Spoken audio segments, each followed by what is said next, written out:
Hello, I'm Andrew Chester. I'm the Head of Placement for Marsh UKI and Managing Director at Marsh. I'd like to spend a few minutes looking at insurance pricing in the market in the third quarter 2020 in the UK. Overall insurance pricing in the third quarter of 2020 in the region increased 34% year over year, according to Marsh's Global Insurance Market Index.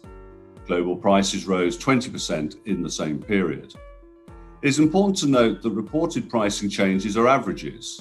The data used to estimate them are broad, covering a wide range of clients in terms of size, industry, location, claims history, and more. Pricing in the UK property insurance market increased by 20% on average, with more than 80% of clients receiving increases at renewal. Insurer available capacity reduced for almost all organisations. Insurers also continue to scrutinise risk improvements, and many of what were once risk recommendations have now become requirements. Exclusions continue to be a concern in relation to COVID-19. Financial and professional liability pricing rose an average of 67% in the quarter, as D&O pricing increased more than 100%. Clients continue to experience a lack of competition among insurers, which led to cases in which capacity requirements could not be met. Cyber pricing was up by 17% as frequency and severity of losses increased. On the casualty side, pricing increased 6% on average, the fifth consecutive quarter of increase. This is just a snapshot of pricing at the end of the third quarter. Globally, the trend to higher pricing started in late 2017.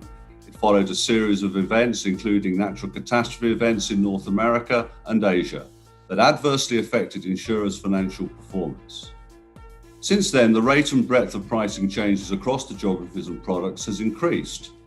Based on current conditions, we expect the pricing environment to remain challenging in most regions and across most products, with the firming market extending through the first half of 2021. Finally, let me leave you with a few things to consider as you approach renewals. First, it is important to communicate with and managing the expectations of senior executives and boards, as renewal negotiations may be lengthy and potentially more difficult. Second, work with your broker to set a clear strategy before renewal discussions begin. Third, involve senior leaders in the negotiation process. Don't underestimate the value your top leaders can bring to meeting with underwriters. And fourthly, consider different approaches and solutions.